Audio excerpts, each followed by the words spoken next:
درتا وایم څو بیتونه لزړګي نه محبت باندې پوهیږي عاقلانه د محشر کې بعد عرش سور لاندې په اخلاص ملګرتیا کړي کوم کسان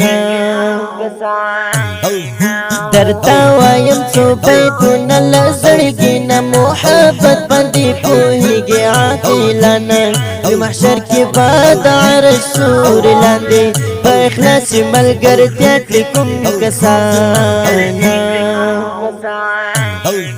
یو عبدالواحد کمانډر نیکو کار د ګراني مولانا زین الله مظلوم یار دی په اخلاقو کې مثالي چیرته نشته رحمېدل دی پرې په غني سبحان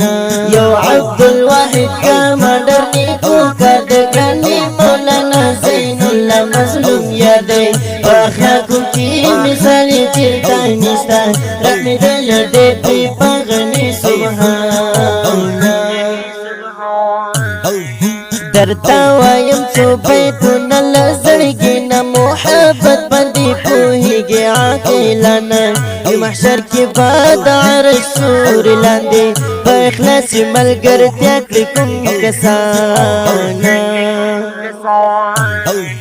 درتا وایم څو بیتونه لزړګي نه محبت باندې پوهیږي عاقلانه د محشر کې بعد عرش سور لاندې په اخلاص ملګرتیا کړي کوم کسان هم صافي الله انصاف می انصاف د راته ګران کاری رحمت الله اقرار دی راشو ګورال یو بل نظرېږي په یو بل باندې بل ګران دي جانانا هم صافي الله انصاف می انصاف د راته ګران کاری رحمت الله اقرار دی راشو ګورال یو بل نظرېږي په یو بل باندې بل ګران دي جانانا درتا وایم څو بیتونه لزړګي نه محبت باندې پوهیږي عاقلانه د محشر کې بعد عرش سور لاندې په اخلاص ملګرتیا کړي کوم کسان درتا وایم څو بیتونه لزړګي نه محبت باندې پوهیږي عاقلانه د محشر کې بعد عرش سور لاندې په اخلاص ملګرتیا کړي کوم کسان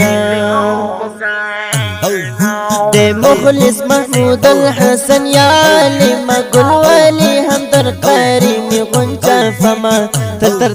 دا یاران دي سره یوي بد نظر څخه یې غواړم په امانه د مخلص محمود الحسن یا علم ګل ولی همدر کریم غنچا فما تر دا یاران دي سره یوي بد نظر څخه یې غواړم په امانه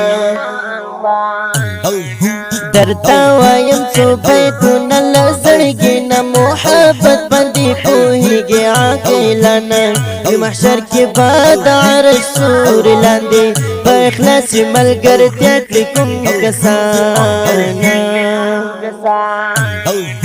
درتا وایم څو بیتونه لزړګي نه محبت باندې پوهیږي عاقلانه د محشر کې بعد عرش سور لاندې په اخلاص ملګرتیا کړي کوم کسان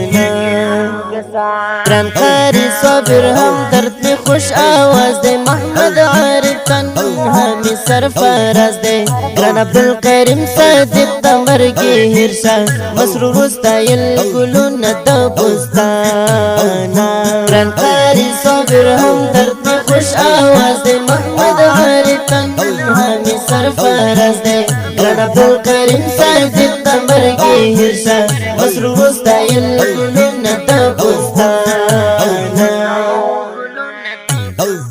درتا وایم څو بیتونه لزړګي نه محبت باندې پوهیږي عاقلانه د محشر کې بعد عرش سور لاندې په اخلاص ملګرتیا کړي کوم کسان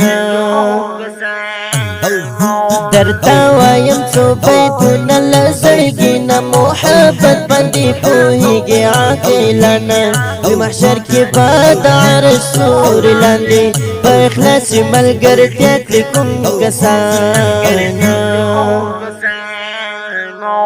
د دې ښکلي او رنګین نظم لپاره فرمایش کوونکي ورونه دي لکه هر یو محمد حارث نوري، حاجي بابا نوري، عبدالزاهد نوري او صاحب نوري. आवाज بلند کوي په ډېر مینه شهاب الدین روحاني جناب. شاعر دی ډېر ګران او محترم ورور همایون مسرور. ریکارډینګ سنټر الاقرار اسلامي سټوډیو.